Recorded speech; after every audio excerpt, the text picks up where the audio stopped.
So today we'll talk about supporting students with disabilities in online learning with a focus on international learners. We're really trying to sort of recognize the intersectionality of student identities here. And this one has specifically been developed for the Real Institute actually, and also elements of it have been presented in the Faculty of Engineering and Architectural Science, and it's been molded into what you're going to see today. And it was developed by myself, Sydney Tran, in Academic Accommodation Support, along with Mark Emond and Suzanne MacArthur in our department as well. So I'm going to talk about Ryerson's changing student population, which I'm sure many of us experience and realize anecdotally, and I'll speak about it in terms of some numbers as well. We'll talk about international students with disabilities and how their experience is a little bit different than potentially domestic students. And then we will talk about remote teaching and students with disabilities, considerations, best practices. And that part of the presentation will benefit international students, of course, but also not even just other students with disabilities, but often all students, which I know Michelle Schwartz is here and she says that a lot about how these inclusive practices really benefit everyone, even if they're not equity seeking or equity deserving groups. Okay, so some of you have seen this slide, academic accommodation support, some of our stats. Basically, we have 1 in 10 Ryerson students registered with AAS. So if you have a class or a program of 100 students, you're looking at having 10 usually students who might have self-identified with a disability and registered with our office. That number is consistent across the province of Ontario, and it's also consistent with some of the numbers that we see in other provinces like British Columbia and Quebec. We also have about a 15% increase in registrations with our office each academic year. So that generally means that more students from high school are coming in with disabilities and a need to register or want to register with our office. We do have, of course, not just first year students registering, but students who get different diagnoses and different things happening to them throughout their time here. And so they register at any point. What I will say with a caveat here is that this past year was a really interesting one in terms of our stats. This fall, we had a record number of students register, and the pattern wasn't the same as we usually see. We usually see students registering with AAS in a really, really high volumes in the end of August, beginning of September, and through October. We just have people coming in masses, honestly. And this year, we saw a high number at that point, but we actually saw our biggest spike in November, just after midterms, when we went into our second lockdown. And we saw an incredible spike at that point. And that can be hard for instructors as well, because it means you're getting accommodation plans like right before exams. It gets really challenging to put everything in place sort of mid to end semester. And I think that is very specific to COVID and very specific to exactly what was happening in the fall of this year. But I'm not totally sure. So I don't expect that we'll see that same spike happen next year, but we never know. Winter semester works sort of back on par with our regular trajectory and our regular numbers. So we'll kind of have to see how it keeps going. This stat from the test center is, of course, before we knew we were going remote in March of last year. So last year we expected like almost 33,000 tests in the test center in 1 year, which is a huge number. What we've seen, interestingly, is the test center is also currently supporting online accommodated tests, but that number has dropped way down. We see a lot of professors, implementing accommodations on their own, in their own platforms, and some students also needing a different set of accommodations. So their needs might be different in this environment. But we'll see sort of, what this looks like when we go back to campus. I imagine this number will be the same, if not a little bit higher. Our registrants, basically what students with these are the categories that often a lot of students with disabilities will fall into or identify with when they register with our office. And I'm not going to sort of walk through all these different categories, but we sort of just use this graph to demonstrate that mental health is really quite high. Learning disabilities used to be the highest highest number of students that we saw, and now it's definitely mental health. What this graph doesn't highlight is comorbidity rates. So where students have, multiple disabilities, you don't see that here, but it's actually something that we're definitely seeing more and more every year. Often it's mental health and a learning disability, or ADHD and mental health. Mental health does tend to cut across a lot of these areas, but we also see lots of people struggling with a lot of different challenges. So now when we look at international students, we can also think about how the international student population is rising due to this sort of internationalization strategy that Ryerson is currently implementing, started quite a long time ago, and is really ramping up now. So you'll see that over about a 10-year period, the year one intake number from 2016 and 2017 was 480. The projected is 1,790 in 2025, 2026. And that's a pretty high jump.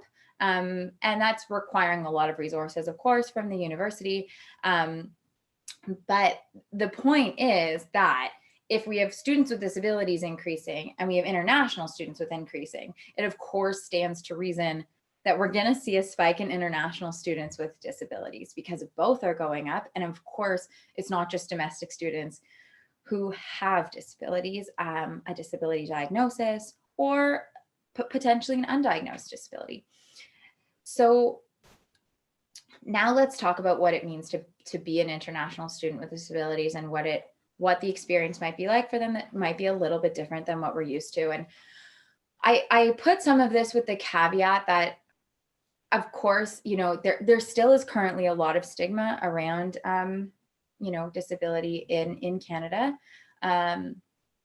However, we have come a long way in making things a little bit more inclusive in some of our policies. Of course, like the Human Rights Code that our office often abides by, for example, always abides by, I should say. Whereas there are other countries where disability is something that has very different, brings with it very different challenges. And so that's often something that international students will start to learn is part of our culture, and this sort of acceptingness, the infrastructure to support students with disabilities is really something that is unique. I'm going to, I think she's still here. We do have somebody who just joined the AAS team. Her name is Gretel Silvestre, and she helped or led, it sounds like, the sort of academic accommodation system in universities in the Dominican Republic recently. Gretel, do you want to just pop in and speak a little bit about that? I know you're not prepared, and I didn't tell you to do, I did not warn you about this. But yeah, please, can you speak about it a little bit? Oh, thank you, Sydney, for pushing me to do this. Well, as Sydney was saying, we have a lot of stigma around disabilities in a lot of developing countries. It has to do with culture, it has to do with fear and the unknown. And even if we had some services in place, it was up to the teachers. Like if the professor wanted to do something for a student, well, fine. If not, it was up to him. So in the last 3-4 years, we have been working with several universities to have services for students with disabilities. Unfortunately, we lose students along the way. Like a lot of kids go to elementary school, then you start losing the students in secondary, in high school.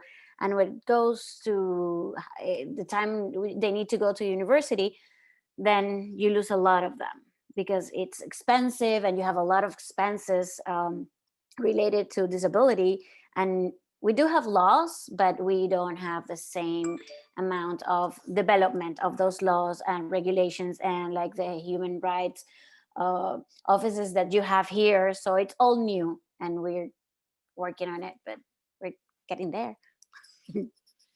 Awesome. Thank you. It rounds out, my speaking about it, of course. And if you're interested in Gretel's experience, you can always contact her. Her contact is on the AAS website. So there's actually a little bit of, there's a dearth of research really on students with international students with disabilities, and that's for a variety of reasons.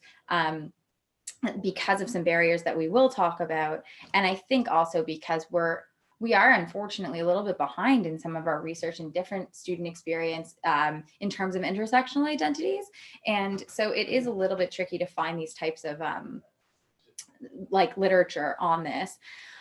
There is an interesting study called Developing the Understanding and Practice of Inclusion in Higher Education for International Students with Disabilities or Additional Needs. And there were some quotations that I've pulled out here from the students that they interviewed, and I'm gonna read them now. So one student said, "My country, they don't recognize people as mentally disabled. They just think that we're crazy and you should be locked up in a mental hospital." And the next quotation says, "When I graduated from middle school, I think a lot about my life at that time. And my father asked me if I want to go to a normal life or just disability life. I can apply for disability in China, but it's a different situation. You apply for disability, you can have some support, but they will think you're not a good person. I mean, physical good person. They think you have a disability, so you're actually not a normal person." And so what a lot of these students were isolating in this study was that often having their disability recognized in their country provides certain supports, of course, like the Chinese student was saying, but it also creates a whole host of limitations for them, what they can do, what they can't do, and how they're seen.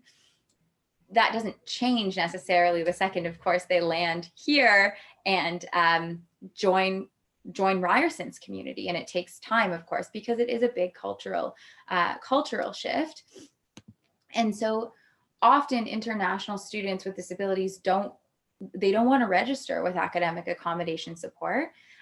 They're scared that there's going to be disclosure on their academic record. So potentially in some countries, it goes on students' transcripts that they've had a disability, that they've had accommodations. Of course, that is not what we do. Some students are concerned about where the information is going when they do have medical documentation to submit. They're scared of disclosing to potentially a doctor. The way that the medical infrastructure works can be a challenge for them. Of course, from our end, we know that the identities of all students registered with AAS are confidential within AAS and doesn't go on any academic record. And in fact, it's why AAS doesn't just blast out students' accommodation plans every semester. It has to be triggered by the student. So we don't disclose anything like that. But that's tricky for international students to understand. And so that's why sort of a bit of a two-pronged approach is important, in the sense that we need to make sure as much as we can within reason that these classes are incredibly inclusive from the start, so that potentially the students who aren't registering still may have the access that they need and the support that they need, and also to sort of work on demystifying what disability looks like in Canada, in Ontario, and here at Ryerson, and that what confidentiality really means here. So we get a lot of questions about how to refer any student to AIS, but specifically for referring international students to AIS, we generally say that you can talk about AAS as one of many campus supports. So, if you're referring a student to the counseling center or the writing center, I saw somebody's here from Student Learning, Life and Learning Support. So I'm thinking about referring students to any kind of central supports. But specifically, you can focus on AAS as a support for students struggling academically. So in practice, we do only provide support to students who have a disability diagnosis, but the word diagnosis and disability can cause concern for some students. So even if they don't have a diagnosis anyway, we can help them explore options for maybe getting assessed if they think that they might have one, or we can refer them to the right place. But ultimately, if you notice that they're struggling despite a lot of help and you feel like potentially we might be a good fit for them, then you could just use sort of non-definitive language like, have you explored, academic accommodation support? You might consider what they have have available to you. They might be able to support you. And so we generally suggest is focusing on the academic piece. And it's something I actually really like about the title of our office, because it gives us a little bit of a rhetorical ability to persuade students to come if they need to and they're feeling that hesitancy. All right, so remote teaching and students with disabilities, considerations and best practices. So I just want to highlight that the shift to a virtual environment affects students with disabilities in unique ways.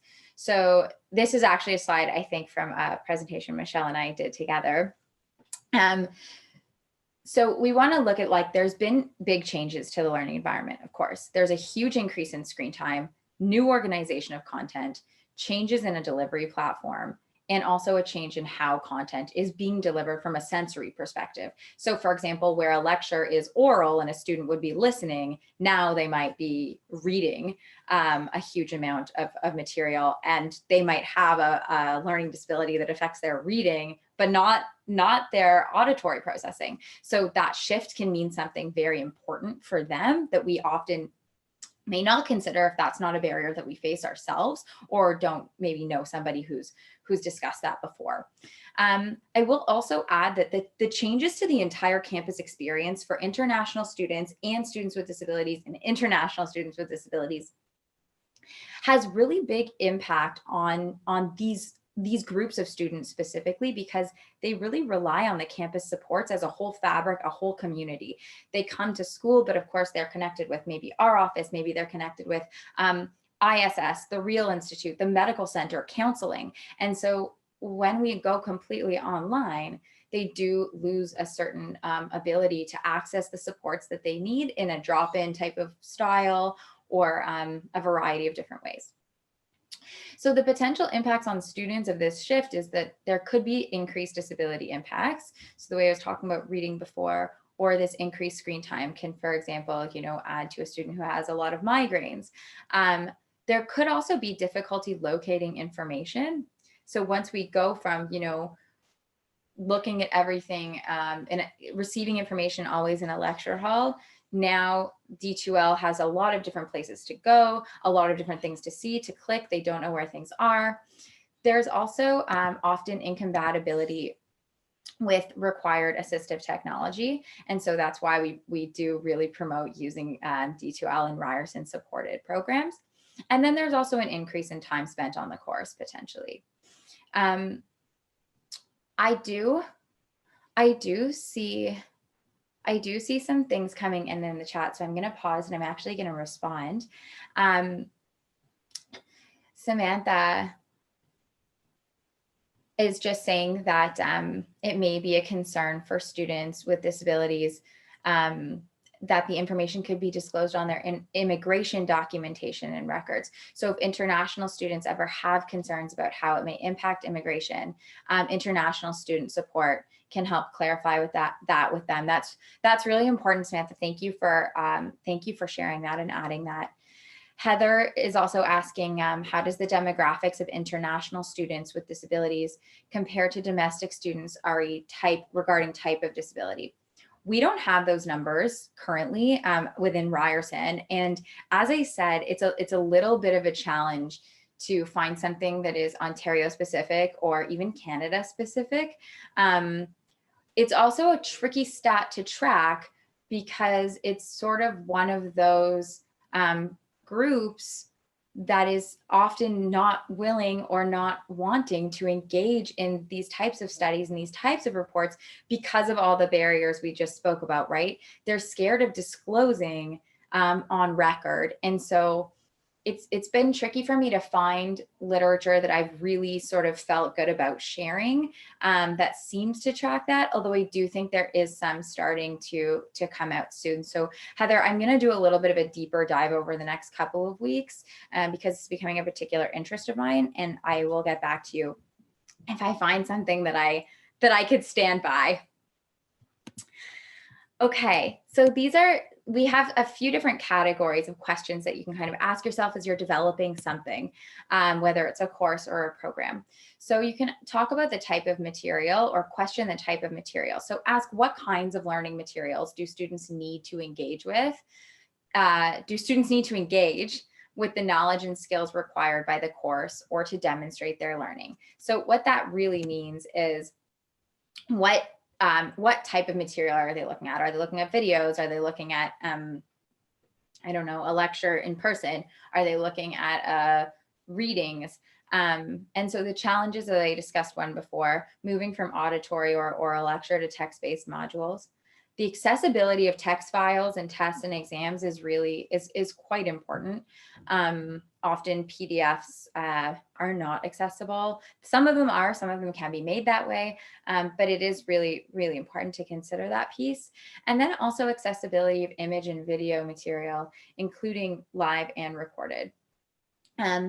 Of course, you know, Ryerson now complies or should be compliant with AODA. So captions, whether or not it's on a student's accommodation plan, it is something that is no longer a best practice, but it's actually required when you're teaching online. Zoom has introduced this live transcript option, which is what I'm using right now. What it also allows you to do is once you've enabled it on your end or on a presenter's end, the student can actually have a transcript come up on the side of their, a live transcript come up on the side of their window, and that transcript can be saved so that they can refer back to the lecture content, but in writing. So some solutions here are to balance a variety of material formats. So if there's a high number of readings, please provide video lectures, for example. Really mix it up, because if it's all reading, really reading heavy, it can be a challenge for so many different variables and different disability impacts. We often tell folks to create like a demo quiz so students can test compatibility of their assistive technology. There is a quiz, a demo quiz created by the registrar's office right now that we do direct students to, but it is great if we can have them tested out in your course shell and troubleshoot if we need to. We also suggest using the alt text function for images, which is basically just tagging an image with a objective description of what it looks like, so that if someone's using a screen reader, because potentially, let's say they have low vision, it will read the description that you've added for the image. If you want more information about that, we can point you to the right place to learn about that and how to do it. And then, of course, as I spoke about, captioning videos, it's really important. And we also see, you know, we think a lot about captions and how they benefit, for example, folks who are hard of hearing or part of the deaf community. But actually, I've seen a lot of students, for example, with ADHD, who are explaining that it really helps them focus and it helps them process material. There are some students who have trouble with auditory processing. Not necessarily a sensory disability, but it helps them to grasp the material and to access the material. And so it's often not only the places that we think we're supporting when we sort of engage in these practices. Okay, organization of material. So where is the material within your course shell, and how do students know where to find the content they need, where to submit assignments, and where to access tests and exams? There's a lot of students and a lot of different disabilities that make students struggle with how they engage with where things are. It can get really confusing really, really fast. And I have quite a few students that I'll often see who find that the work of getting to find the, let's say, assignment guidelines, it's actually such a deterrent to doing the assignment, because it takes so long, and it's incredibly frustrating for some of them as well. They don't know sort of the language necessarily of the D2L interface. That's getting better now that they're working so much on it. But for example, that often a lot of tests and exams are in the quizzes tab can be a little bit of a challenge. They also have a problem navigating uniquely structured course shells. So some students are in 5 courses, 6 courses, and all the professors organize information in a different way, different headings, different sections, materials all over the place. And of course, you know, the course organization and course content needs to suit the course. itself, but having something that allows the student to help navigate what's going on can be really, really helpful. And then the last piece is that often the accessibility of materials linked outside of Ryerson can also be a challenge. So we do ask that, of course, if you're, linking something to YouTube, that you make sure that that file is captionable as well. And if you can potentially find another clip, if that one doesn't generate captions, then that's sort of what we request.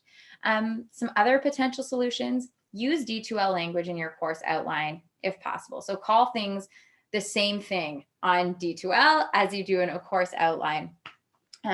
Provide course navigation instructions, a course tour, just explaining the virtual layout. Maybe that's something that happens on sort of the first day, but it doesn't have to necessarily be recorded. It doesn't have to be written, but maybe it's just 5 minutes of saying, this is where you find this, this is where you find that. And the last one is ensure that, of course, all materials hosted outside of the course shell are accessible, and we can support that, and the library can also support that. Heather is putting in a bunch of excellent resources from the accessibility website. So you can definitely go there, take a look. What I was saying before about alternative text, and I said, we'll connect you with the right people. These are the people. So please take a look at those things. And there's also guides on captioning. And yes, okay. Volume of material. So how much material are students expected to engage with and learn? Is it more, less, or equivalent to the content they're expected to cover in an in-person class? This is really important. A lot of the time we see instructors or program staff developing something where they feel potentially like the parameters of time in a lecture hall are, of course, something that contains the amount of content.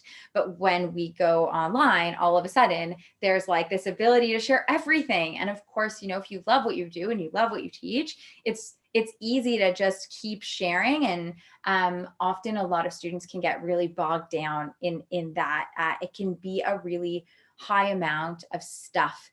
And again, I will go back to the idea that for some students, for example, reading it instead of listening for 3 hours can take double the time. It could take a student 6 hours to read the same information that they might hear in 3. And so that's something to really, really consider. And that's also why we talk about balancing different modalities of instruction. So challenges for students with a high volume is, of course, increased screen time. Everything's on a screen. We know there's not a lot we can do about that right now, but being mindful of it is really kind of the start. Reading speed, as I said, is different than listening speed. And there's different processing abilities for students across different formats. So we do ask that you provide information in ways that do allow students to take breaks. So, recorded videos are great if it is a live lecture. Having that transcript piece open so it's capturing something if they do need a break, and a break, for example, might be needed not just because of focus or something like that, but for example, we have students registered with our office with Crohn's disease, and sometimes they're having a flare and they need breaks to go to the bathroom, and so enabling these types of options really supports them. Of course, ensure text materials are compatible with accessibility software, and we can support that if needed, as can the library, balancing a variety of material formats, and just considering including audio recordings with your transcripts so that students have choice. They can listen or they can read. I'm going to pause and just take a look at the chat. We're just about done of this portion, but Michelle is also sharing that the center offers a workshop called Building a Learning Path in D2L, and it can help structure your D2L shell in a little bit more of an intuitive way. There's also a video available, and it will be offered again in the fall. And then you can also, of course, check out this course workload estimator, which Michelle, as I'm reading, I'm really excited about. I haven't seen this, to see how long it would take a student to get through your course material. What I haven't engaged with it yet. I will add with a caveat. Maybe Michelle, do you know like what kind of student, in the sense of, I'm assuming that it's sort of like average student, not necessarily students with additional considerations. Yeah, like that's right. But you can at least kind of check off a box about the reading level of the material that you're giving. So, if you were sharing like more popular reading or blog kind of style posts versus very heavily academic work. And of course, then you just have to add on to that any additional time that you'd think a student with a disability or who maybe has English as an additional language would take to get through it, but at least gives you like a starting point for thinking through, you know, like how long will it take a student to complete this material? Because what we've heard from students, and I'm sure you have as well, over remote teaching, was that a lot of faculty like went to a remote teaching environment and then accidentally sort of added so many discussion board posts that the students were becoming like completely overwhelmed with them, right? Like, and it was totally unintentional, but it just accidentally made the class take a lot more time to go through than it would have in the past. Yeah, I think the students are, some of the students from this year are a little bit scarred by discussion posts. But it does help them engage, and it does keep them on track in some sense. But I definitely saw quite a bit of that too. That's a really great resource. Thank you. So this is just additional faculty resources. These are good for staff too. It is on, like, we have a faculty tab on our website. It's kind of new. It's still not a year old. And we're populating it constantly. We're always pulling in more material. There is a tab about online learning. There's also this Academic Accommodation Support teaching handbook, which is on the left. It's not just for teaching. It's a big overview from the sort of administrative point of view about how AAS works, what sort of faculty responsibilities exist, but what it looks like on the student side and how we work and what we do. So if you're looking for sort of like what happens when a student comes to AAS and how do I engage with it, this is the type of resource that might be suitable. Then there's a bunch of other guides here as well, and we can share this with participants so you can click around if you're interested.